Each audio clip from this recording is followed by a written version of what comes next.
Estoy aquí con Juan Pablo Castro y vamos a hablar sobre términos importantes para entender el podcast. ¿Qué es la deuda pública? La deuda pública es el dinero que pide prestado el país o el gobierno del país, porque no le alcanza para hacer su programa de gobierno, digamos que tiene gastos en salarios, carreteras, hospitales, todo lo que quiere invertir el gobierno, no le alcanza con lo que recauda en impuestos. Entonces recurre a emitir deuda, bonos, para poder pagar todo lo que él quiere hacer. Esa es la deuda pública, que al final de cuentas la debe pagar otra vez el contribuyente. ¿Hay algún país que no tenga deuda pública? No que yo conozca. Por lo general, los países incluso súper desarrollados o más desarrollados tienen deudas a veces mucho más altas que las que tiene nuestro país. Eso es un dato que a veces la gente no se da cuenta, no lo puede ver, pero lo puede uno buscar en internet y, y es fácil encontrarlo. Se mide en cuántas veces debe de lo que puede producir. Bueno, esto, lo que producen es el PIB y cuánto de ese PIB tienen endeudados. Nosotros en Guatemala estamos por debajo del 40% de nuestro PIB, pero Estados Unidos, Japón, hay muchos países que tienen, de todo lo que producen ya lo deben, más, todavía más de un año de producción. Entonces, esa es la deuda y hasta donde sé, no hay país que no deba. Lo que pasa es que sí hay unos que deben mucho menos que otros. ¿Y por qué conviene la deuda pública? Porque es lo mismo que, digamos, si ellos se van a endeudar por un 10%, digamos, pero ese dinero que toman va a hacer que la población crezca y tenga beneficios de un 15%, entonces es bueno. Es como si yo te fuera a dar un préstamo de 10% y lo vas a invertir en un lugar donde te va a dar 12%. Por eso es que se van endeudando a los países. Se supone, pero por lo general, cuando empiezan a hacer endeudarse más de lo que pueden producir, es porque los cálculos o no estaban bien hechos o no se administró como debería de ser esa deuda. ¿Cuál es la diferencia entre tarjeta de crédito y débito? ¿Y cuáles son sus ventajas y desventajas? La tarjeta de crédito es el dinero que no te pertenece, o sea, es un préstamo que te van a dar. Eh, la ventaja es de que no necesitas tener ese dinero como para poder gastarlo. La desventaja de la tarjeta de crédito son los intereses que son altísimos. Eso sí se los comen y por lo general la gente que pues, a veces no sabe manejar bien una tarjeta de crédito empieza a endeudarse hasta que llega a casi que estrangularse. La de débito es lo que tenés en el banco, ese dinero ya está. Y la desventaja es que si no tenés el dinero, no puedes comprar, no puedes gastarlo. Pero ventaja es que no tenés intereses sobre ese gasto. ¿Qué es un sistema hipotecario? El sistema hipotecario es el sistema bancario que da préstamos o se mueve con préstamos con garantías hipotecarias, que puede ser una casa o un terreno. ¿Qué es la diversificación y por qué es importante a la hora de invertir? Hay un dicho que dice no poner todos los huevos en la misma canasta.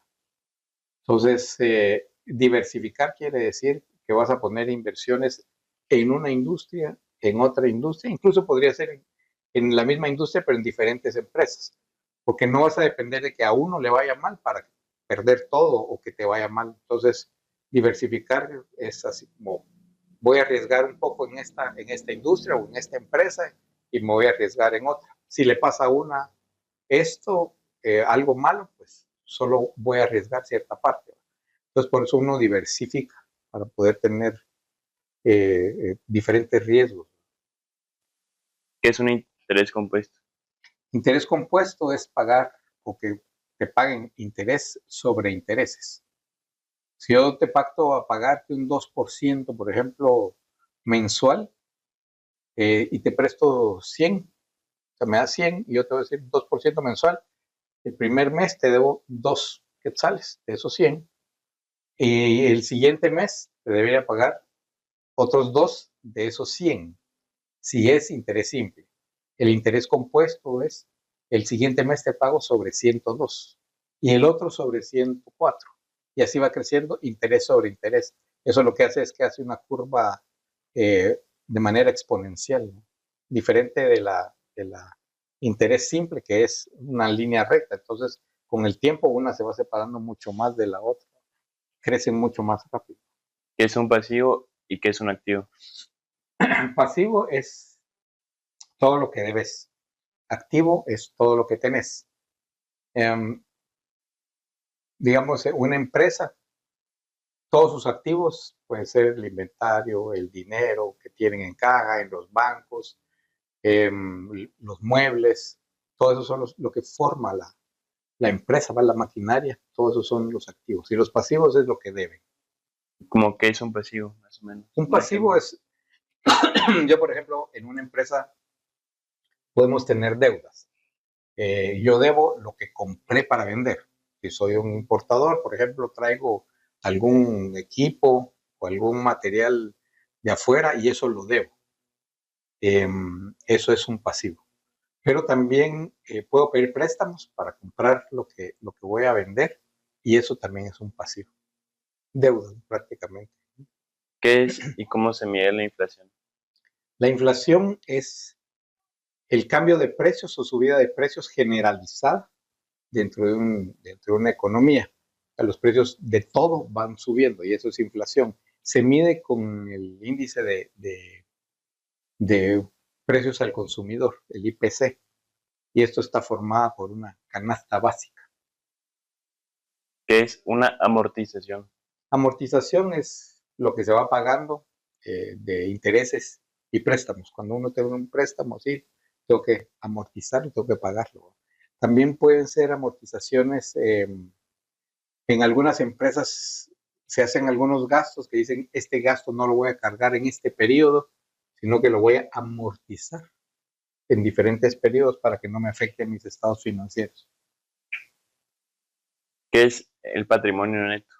Patrimonio neto, habíamos hablado de los activos, que es todo lo que tiene la empresa, y los pasivos, que es perdón, y los pasivos que son lo que debe la empresa. Entonces, de todo lo que tiene la empresa, si le quitas lo que debes, digamos, hay muebles, pero sí también se deben, hay materia prima, pero también se debe, hay, eh, qué sé, alguna otra cosa, bueno, la parte de los alquileres también lo vas debiendo. Eh, cuando le quitas todo ese pasivo a los activos, te queda el patrimonio neto, lo que realmente le queda a la gente. ¿Qué es un aval? Un aval es una persona o un bien que va a garantizar un préstamo. Digamos, eso lo ponemos como garantía de que voy a pagar. O sea, una persona me da su aval o digo yo, bueno, voy a poner esta propiedad o este vehículo, algo así que si yo no lo pago, ustedes se lo quedan. Es la garantía de un préstamo. Eso es el aval. ¿Qué diferencia hay entre ingreso bruto e ingreso neto? El ingreso bruto es cuando yo vendo algo, es me entra dinero. Ese es el ingreso total. El ingreso neto es, ok, yo vendí eso, pero ¿cuánto me costó? Digamos que voy a vender repuestos. Vendí 100 en repuestos, pero esos repuestos me costaron 70. Entonces, mi ingreso bruto, que solo es el costo de lo que le estoy restando, solo el costo de lo que vendí, ese es mi ingreso bruto. El neto es ya, le tengo que quitar los salarios, el alquiler, impuestos, o sea, todos los otros gastos que no tienen que ver con el material en sí que estoy vendiendo, pero sí que me ayudaron a operar para poder generar eso. ¿Qué es liquidez y por qué importa más que tener cosas? La liquidez es el dinero que te va quedando. Digamos, cuando, digamos, si tenés en una empresa otra vez, me voy a referir a una empresa, en la empresa a veces tenés en caja, digamos, ahí en la empresa tenés efectivo, ¿no? Tenés también en bancos. Todo eso es liquidez. Y hay una parte a veces de los inventarios que puedes hacer, volverlos líquidos. O sea, si los rematas incluso, así, puedes tener dinero rápido. Esa es la liquidez. La capacidad de tener o el dinero que tenés. Y eso te permite operar. Digamos, ese dinero te permite comprar más cosas y seguir operando. Tener cosas, por ejemplo, puedes tener una casa, pero la casa no la puedes convertir en liquidez, no la puedes convertir. O sea, si te sale una oferta, no puedes decir, bueno, ¿cómo voy a hacer para que esta casa me dé un poquito de dinero para poder entrarle a esa oferta y aprovecharla. Entonces, en algunos sentidos sí es mejor la liquidez que tener cosas porque a veces puede ser que no puedas convertir en liquidez rápido esas cosas. Entonces, puedes dejar pasar oportunidades. ¿Qué es el flujo de caja y por qué es más importante que tu salario? El flujo de caja no es que sea más importante que el salario. El flujo de caja positivo, posiblemente. Porque los flujos de caja es restarle a todos tus ingresos, restarle todos tus egresos. Entonces vas viendo, pueden ser flujos de caja diarios, semanales, mensuales, semestrales o anuales. Pero ahí vas descubriendo realmente cuándo te vas a quedar con dinero o cuándo vas a tener dinero de sobra. Si haces un buen flujo de caja, puedes anticipar, ok, estos meses me voy a quedar sin dinero, voy a pedir un préstamo, voy a ver qué hago para pasar este agujero. Ese sería en la parte de flujo de caja que te queda negativo. Y en la parte positiva, poder decir, ok, este mes me va a sobrar dinero, voy a ver cómo lo invierto y le saco más dinero a esto que me está sobrando. Puedo tener ingresos extras. El salario, por ejemplo, viene mes con mes, pero no te dice nada de cuánto estás gastando. Entonces, posiblemente estás gastando más de lo que estás entrando y no te vas a dar cuenta si no tienes un buen flujo de caja. Entonces, el salario hay que siempre prever, bueno, esto voy a ingresar de salario y estos van a ser mis gastos mes con mes. Si eso no, digamos, si estoy gastando más de lo que a futuro voy a estar entrando, puedes hacer correcciones. Si la gente a veces agarra solo su salario y no sabe en qué se lo va a gastar, entonces ya va a fracasar financieramente. ¿No? ¿Qué es el poder adquisitivo? Esa es la capacidad que tiene de poder comprar con el dinero que tenés. En las inflaciones, por lo regular, el poder adquisitivo se va aminorando. O sea, tenés un billete de 100 y el poder adquisitivo ahorita puede ser 3,5 galones de gasolina. Con inflación, ese mismo billete de 100 te va a comprar menos galones de gasolina. O sea, perdió poder adquisitivo. Tu salario puede perder poder adquisitivo o el dinero que tengas pierde poder adquisitivo cuando hay una inflación. ¿Qué es el CAT o costo total de crédito?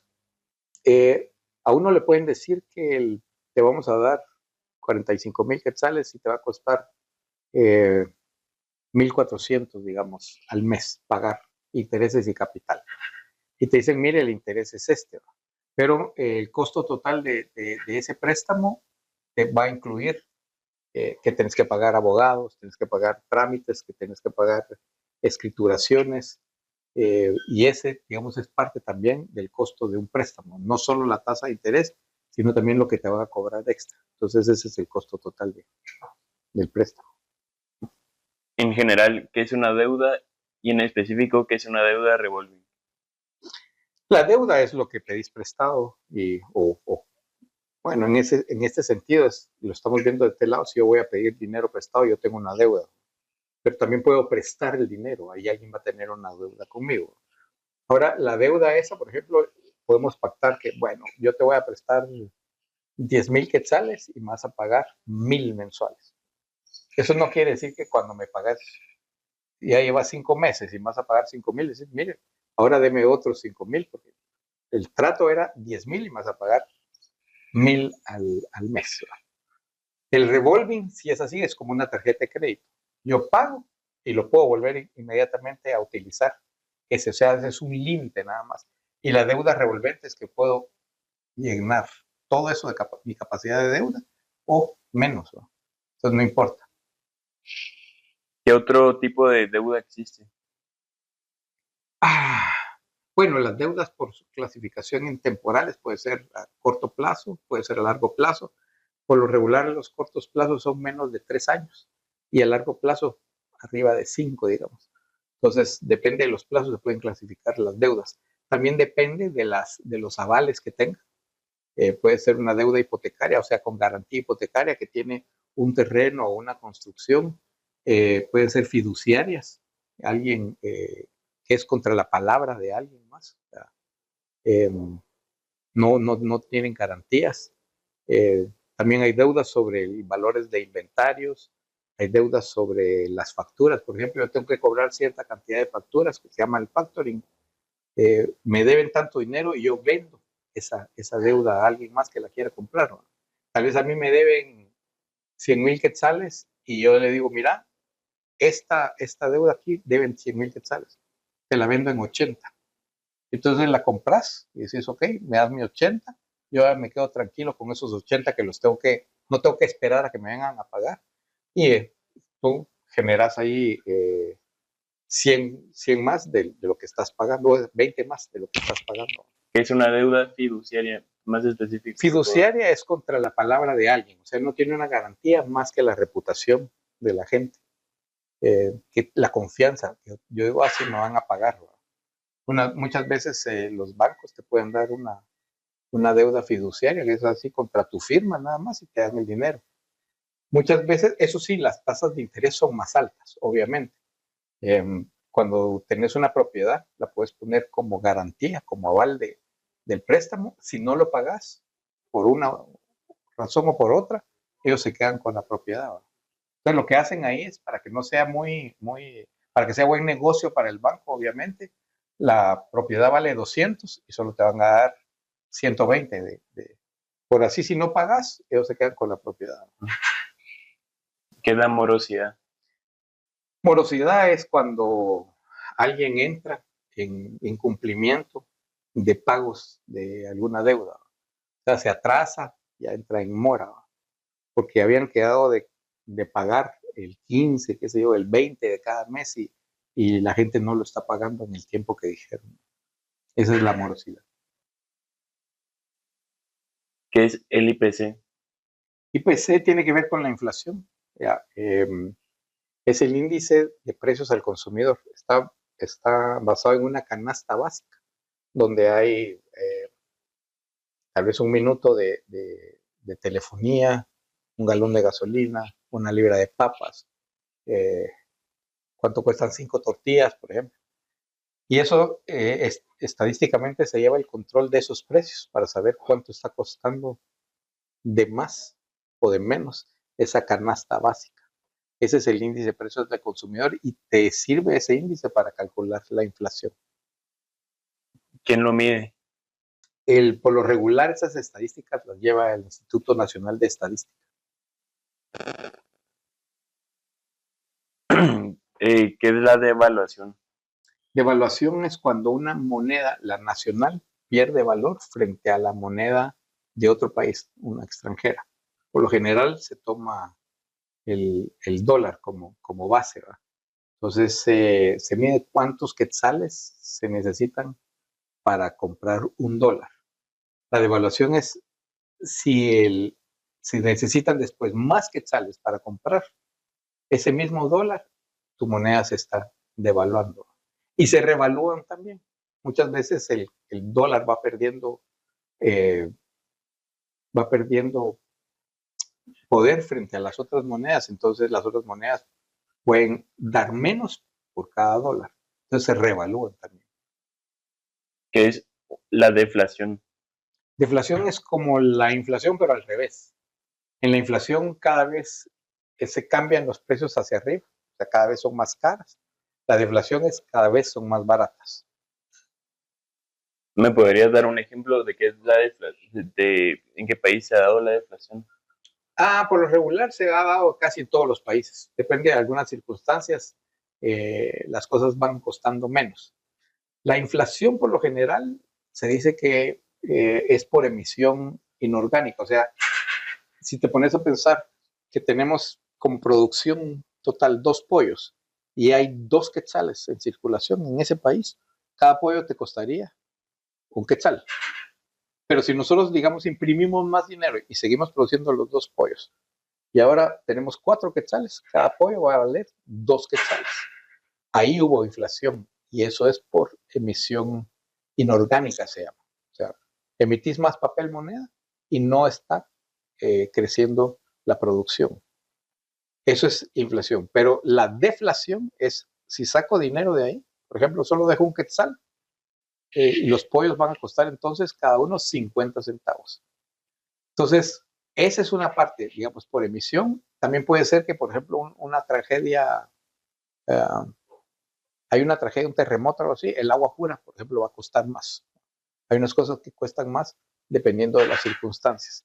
Y eso también puede ser como inflación. Y también puede ser una inflación importada, que es cuando las cosas cuestan más afuera. Por ejemplo, hay una inflación en Estados Unidos, a nosotros las cosas son más caras aquí, a nosotros también nos pega por lo que traemos de afuera. Digamos, el combustible, hay inflación en los Estados Unidos, cuesta más el combustible, a nosotros también nos pega ese tipo de cosas. Entonces, hay deflaciones en muchas circunstancias y a veces en periodos cortos y hay también inflaciones en casi todos los países dependiendo de las circunstancias.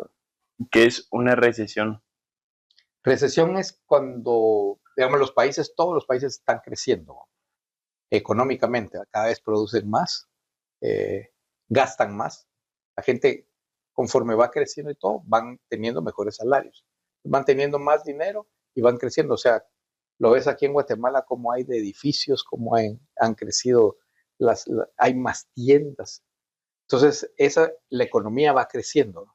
Cuando deja de crecer la economía o incluso empiezan a cerrar almacenes, ya no se construye tanto, esos son recesiones. ¿Qué es la independencia financiera? La independencia financiera es cuando tus ahorros, tus inversiones, todo lo que generas, cubren tus gastos básicos. O sea, puedes vivir sin trabajar, eso sería la independencia financiera, pero solo con lo justo. ¿Qué es la libertad financiera y por qué no son lo mismo?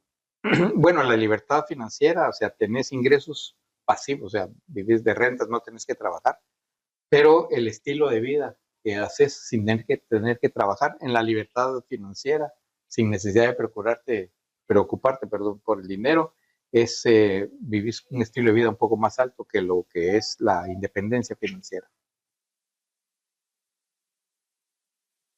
¿Qué es la evasión fiscal y en qué se diferencia de la elusión? La evasión fiscal ya es una cuestión ilegal, es delito, es no pagar los impuestos que tenés que pagar o no los declaras, o sea, los ocultas. Esa es la evasión. Y la elusión es cuando, por ejemplo, como te hablaba de las depreciaciones, por ejemplo, hay unas cosas que permite la ley, algunas acciones que permite la ley, donde si las utilizas no tienes que pagar tanto impuesto.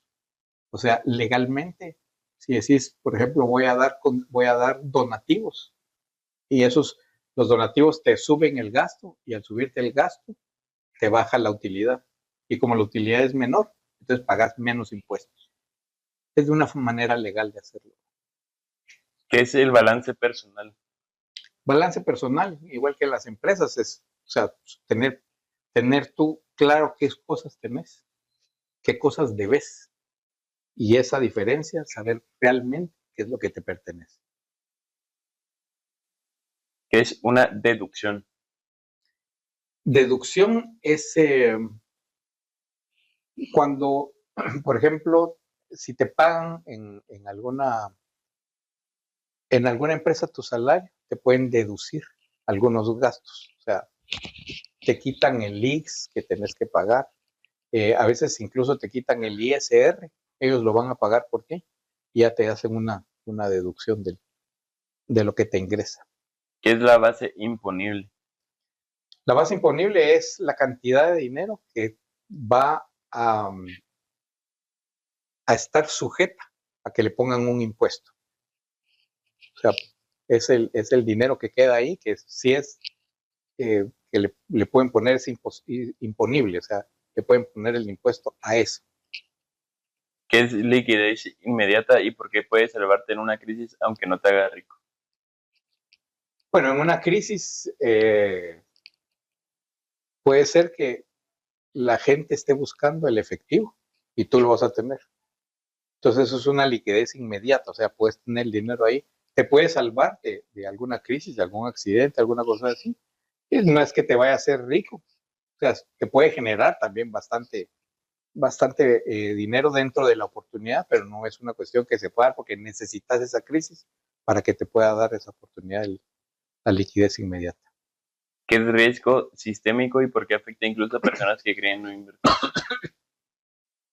Cuando hablábamos de diversificación, hablamos de poner en diferentes industrias tu dinero a trabajar. O sea, si esta industria, por ejemplo, cuando fue el COVID, los restaurantes eran malísimo negocio porque ya nadie iba. Entonces, esos bajaron, ¿no? Pero pudo haber sido que, digamos, el Internet eh, incluso subió. Un riesgo sistémico es cuando a todas las industrias de un país les cae ese riesgo, lo tienen ahí. Eh, Hay riesgos que dependen de mucho de la industria, depende incluso de una empresa. Pero si a todas las empresas, de todas las industrias, les pasa eso, es un riesgo en el sistema al que pertenecen las empresas. Muchas gracias por su acompañamiento. Gracias a usted.